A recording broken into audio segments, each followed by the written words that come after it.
How's it going, my friend? It's Danny here from projectmaniverse.com, real world technical project management for beginners. And in this video, I'm going to share 3 pro tips for using JIRA as a project manager. So first of all, what is JIRA? What's it all about? Well, JIRA is a software that is there to support the Agile or Scrum methodology of delivering change. And that is basically a bit of a challenge to traditional project management, where traditional project management is very structured and you have a lot of governance and people say it's a bit slow. And the idea of Agile is it's supposed to be just that. It's Agile. You can move faster, you can deliver change quicker, you can get things out to the customer faster. And yeah, that's what the methodology is all about, being Agile. So it's the software is basically a visual. It allows a visual representation of all the work that's happening in your team during a particular time frame. You can pick that. The very common one I see with Agile is looking at the 2 weeks of work, what's happening in those 2 weeks, what work is going on, what work does your team have to do. And it's basically, if you imagine a series of post-it notes on a wall, that's kind of what it looks like when you look at the software. And you can have various columns on your screen to set this work up. It's called a board, a JIRA board or an Agile board. And the most basic version you can have is split into 3, whereby on the left-hand side, you've got your backlog, and that's work that has not yet started, but has to be done. In the middle, you've got your in progress column. Of course, that's all work that's in progress. And then on the right hand side, you've got your done work. So when you finish the work, it moves over to the done side. So you can see during any given time frame, let's say it's these 2 weeks, what have we not yet started, what is already in progress in flight, and what's already been finished. And you can, as I say, you can break it down further than that. You can make it a bit more sophisticated and complex and have more columns, but that's the most basic version. And it does allow you to see what's going on, because what you can do is you can assign these post-it notes or tickets to members of your team, and then you can filter on your team members to see what work they're doing at any time and how far along they're going. So why should you care about these pro tips for JIRA that I'm going to explain as a project manager, right? We're project managers, we don't do JIRA. Well, it's getting quite popular in big organizations to use JIRA and use the Agile way of working. In some cases, it's replacing traditional project management delivery methods entirely. In some cases, it's being brought on to supplement them, and you're doing a little bit of both, doing a bit of hybrid delivery with change. But you should be aware of these pro tips because, as I say, you might have to use them because it's getting quite popular these days. And I will say that there are benefits to JIRA. I've done a video on what some of the benefits of JIRA. It can assist you as a project manager, but also it can actually hinder you as well. It can waste your time. So it's important that you understand these pro tips. And number one, you can use it to the best effect, but also so you don't waste your time with it and spend time on the things that don't really support you as a project manager and is a bit of a blocker and a faff, to be fair. Right, okay, so let's go on to the pro tips. What are my pro tips for using JIRA as a project manager? Pro tip number 1, I'll just try and get my book open. Pro tip number 1 is, right, so what you want to do is train your team members to update their tickets themselves. That is ideally what they should be doing. And in the true sense of Agile working and Scrum methodology, they should be doing that anyway. If you're very lucky, you might have a Scrum Master working alongside with you who's actually facilitating that process and setting the team up so they're self-managing and getting and installing the habits to be able to facilitate that outcome, so people are just doing things themselves. But basically on these tickets, you can actually add comments, you can add attachments, and you can update progress as the ticket is being delivered and it's going through the various steps of delivery. And it's quite a good way of looking back at the history of what's happened with that ticket, the history of that work. You can see the comments on different dates, they're all there, attachments that have been made, and it's a good way to just get a sense of progress and what's happening. If you don't have time to speak to that team member, or they're busy or whatever, you can just click on that ticket, read the comments and see what the latest step has been on that ticket. So that's a good way of doing it. Now, you can do that yourself as a project manager. You can spend time administering all the tickets, especially if you don't have a Scrum Master and you're using this tool as more of a supplementary tool to your your more traditional project manager tools, then you might do that yourself. But ideally, you want to save your time and not have to do that. So if you can get your team trained and in the habit of doing them themselves, you can save so much time because you don't have to do that admin yourself. Your team will do it. And if every person is just responsible for their own work and their own tickets, it's not a huge overhead, especially if you keep the comments brief. You don't have to write War and Peace in there. Just go into the ticket, couple of minutes for a description, 30 seconds even, and then bang, it's done. You've got the latest piece of news on that ticket. So you can go in as a project manager, see what's happening with it. Your stakeholders in the business or whoever can go in and see what's happening with that ticket if they have an interest in that piece of work. So it's a great way to save your time and also get a good sense at any point of what is happening with any piece of work that's happening in a specific time frame you're interested in on your project. So yeah, that's habit number one. Get your team into the habit of updating the ticket themselves.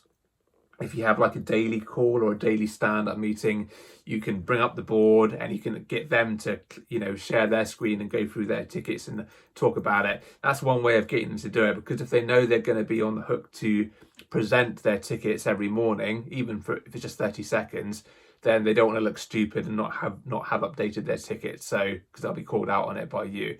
So that's a good way of doing it. But however you want to do it, just make sure they are self-managing the tickets and updating them themselves. That's pro hack number one, or pro tip number one. Pro tip number two, when you're writing these tickets and you're setting them up and creating them, there's a lot of descriptive fields. There's one that actually describes what the work is in the ticket, what's actually being done. There is one called definition of done.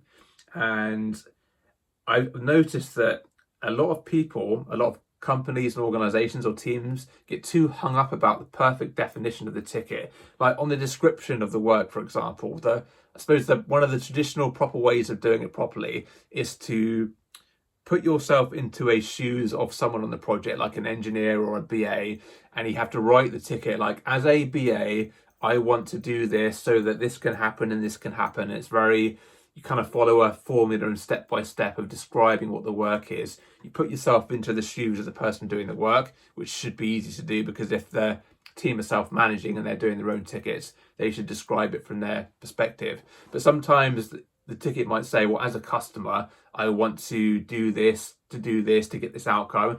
You can get very complex and you can get into arguments about the right way of doing it, and you can waste time in meetings talking about, oh, we have to describe it this way and it's not quite right. My tip is, don't worry about all that. It's wasting time. You don't get it's not high leverage like I talk about. You don't get return on investment for your time. You don't get that much benefit from endlessly debating the perfect wording for the ticket. Just write down what the work is. Like write a requirements document, or, check this action, or speak to this person, or have this meeting, whatever it is, whatever level it is. Just be very quick with the description, and you can just bang through it. And the real value of the ticket is it's there, it's being tracked. You can keep the updates as you go along. You can see what's happened on it, and you can know when it's been done, and it's there forever as an audit trail. That's the real benefit of the ticket, not the description. Again, definition of done is a big one as well. When is that piece of work really been done? What's the definition of it being done? Now, I kind of understand the spirit of the debate behind this one. When do you truly know if a piece of work has truly been done? But if that can be subjective, it can be time wasting to talk about it. So just put something like, when I've signed it off as a project manager, or when the business lead has said, yeah, they're happy with it, I've got an email sign off. Done. That's your definition of done. When that person has said it's done, okay, then you can save a lot of time debating it and not, getting into endless arguments and wasting time on if something has really been done. Because you know when something's been done. Especially in technical project management, things are a bit more tangible. It's either done, it's binary, it's yes or no. Has it been done? Has it been delivered? Is it in the test environment?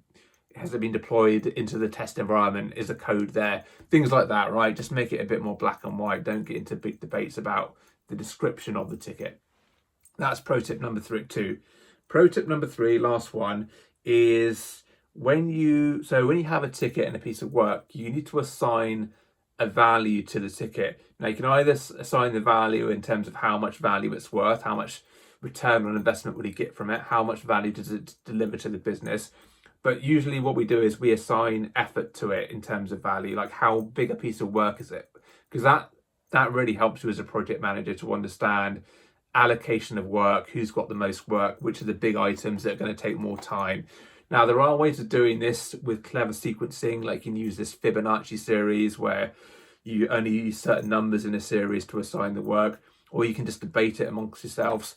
But by doing that, it's very subjective, and by being subjective on the assigning the amount of effort to a ticket or the amount of work that's involved, it can be inconsistent across tickets and doesn't give you a true sense of how much work has been done, or how big a piece of work something is, or how big a ticket something is. So what I like to do to get through all this is I just say a day is like 1 point. A day of work for one person is 1 point. 2 days of work is 2 points. 3 days of work is 3 points. And I assume that includes that hour of lunch, if they have an hour of lunch, and it also includes any distractions like admin or training or other bits and pieces they have to do throughout the day. So usually it's about 5 hours of solid work is 1 point on there. So 5 hours 1 day, 1 point. 10 hours 2 days, 2 points. Then it's just consistent across everyone. It's not subjective, and you can pretty much get a nice consistent feel of work across the whole team.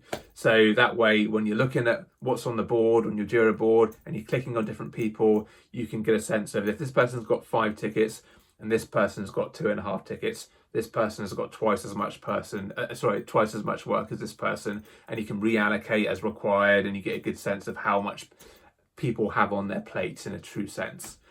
Okay, that's it. That's my 3 pro tips for using JIRA. As I say, it does have uses. I'm not a huge fan of the whole agile methodology for delivery of big IT technical projects, because I think it needs a bit more structure and governance to do it properly. But it's being used more and more, so you probably will need to at least understand how to use it. But by applying those 3 tips, you can get the best value from it and save yourself time as well. Okay, so hit the like button if you enjoyed the video. I'll be tuning in tomorrow for another video. I'm doing daily videos, so if you want to see more videos like this one, hit the subscribe button. And until tomorrow, please take care.